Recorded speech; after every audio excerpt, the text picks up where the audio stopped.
Hey bakers, today we're making English style scones. Scones? Scones. I'm not sure which one it is, but these are like flaky, tender, slightly sweet, just very light and delicious biscuits. In America, we call them biscuits.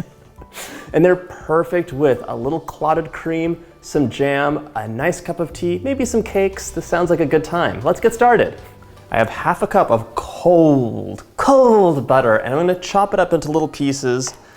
Don't have to be perfect, but it'll help me with the process later on if they're already in small clumps. Just make it easier. I'm gonna sprinkle them with a little bit of flour just because they tend to stick together, and give them that nice dice.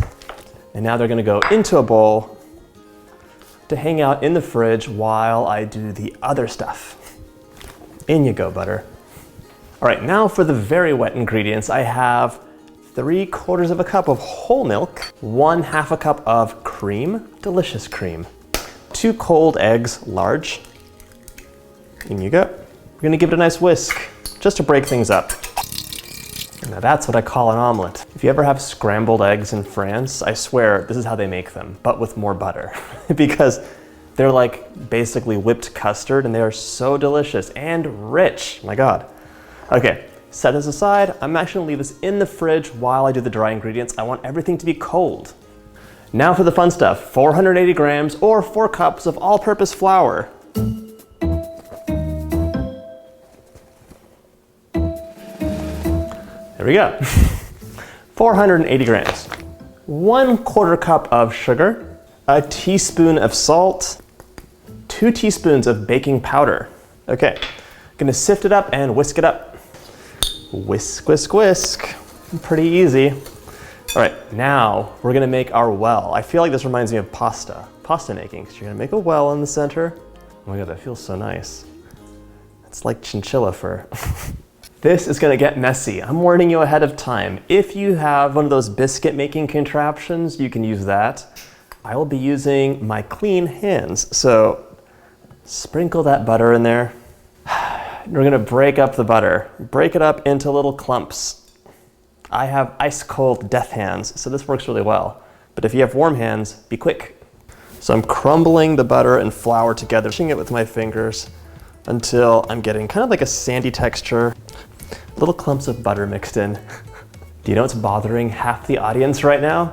Me working on top of a scale. Why don't you take the scale aside?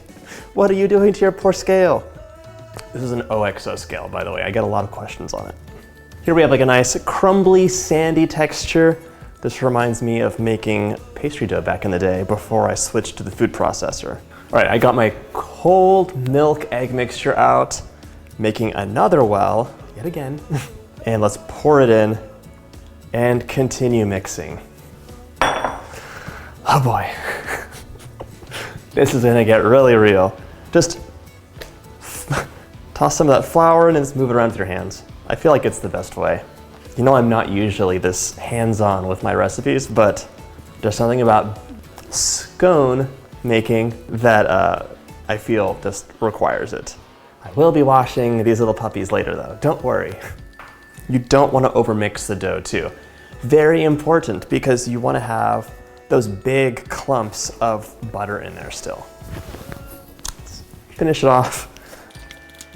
Just have like a big bunch of flour butter on the bottom that I need to mix in. Why am I working on the scale? Go away, you. That's all done. I'm gonna put this in the fridge for a minute while I clean my little paws off and get my work surface prepped. Okay, this I'm just gonna go into the fridge now. Ugh, I hate having messy hands. I feel like a human again, yay. All right, gonna flour my surface liberally, and just so you know, I'm working on a pastry mat. You could work on your counter, but I love using a pastry mat because you can just like flip over things, lift it up, put it back in the fridge if it gets gnarly. It's very handy. Let's dump out your mixture. Gonna shape this dough together just a little bit. Not really kneading it, but almost kneading it. All right. Once you've shaped your dough, flour again, and let's lay it out. We're gonna roll this out to about 1 inch. If you've ever had disappointing scones, scones, biscuits, whatever you call them, you might have rolled them out too thin, among other things. So yes, we wanna have a rolled out dough. No, it can't be too thin, it's not a cookie. It really needs about 1 inch. So just gently roll it out. Cut them out, place them, those are your pretty ones. Then you can put the dough back together and cut more out. It has to be thick though. I have my round circle cutter here. You could use the scalloped biscuit cutter or whatever you like. I like to dust mine in flour, and then we're just gonna press straight down. That's the important part, press straight down, don't move it around. Place this onto, get out! Place it onto your prepared cookie sheet and then roll it back in your flour. Repeat that process over and over again until you're all set. One of my missions is to get a nice, perfect scone with that perfect top that's risen perfectly. Part of it's technique, so practice, practice, practice. If anyone can explain to me why in America we call these biscuits, while in England they're called scones or scones or scones, please tell me in the comments. I'm very, very curious. And why are American scones so disgusting, so nasty, so rude? Why? What are those things? My first batch is done. You can see that I have this dough right here. What am I gonna do? Roll it back up together. I am not, I guarantee, not gonna get a perfect flat top on it. They'll still be delicious though, so we're not gonna waste this. Not in my house. Let's roll it out again. Don't roll it out too thin. Look at this. You will be delicious, but you're gonna split right in two. It's gonna be crazy. I'm sorry, Scone. So that made exactly 2, 4, 6, 8, 10, 12 scones. Some of which look beautiful, some of which are sporting a great personality. The last step before these go into the oven is to give just the tops an egg wash. You don't want to do anything to the sides because hopefully they'll be free, love and liberty, and rising. If you give them an egg wash on the sides, they'll kind of hold them together and bad things will happen. They'll kind of just not explode, but it'll crack open. All right, just brush that on the top. If you go to tea, and they serve you scones, do you want the cranberry orange scone or do you want the plain one? I am 1000% always gonna reach for that plain one because I like mine with... I have very few wants. To Siri. Lastly, I'm just gonna give a sprinkling of sugar on top. Just actually a very conservative sprinkle, and it's optional. Into the oven at 375 Fahrenheit. Keep an eye on them. Wait till they're nice and golden and puffy. When I do these things, I actually will give a 15-minute timer to start checking, and then the outside ones I'll remove because the inside scones take longer to bake.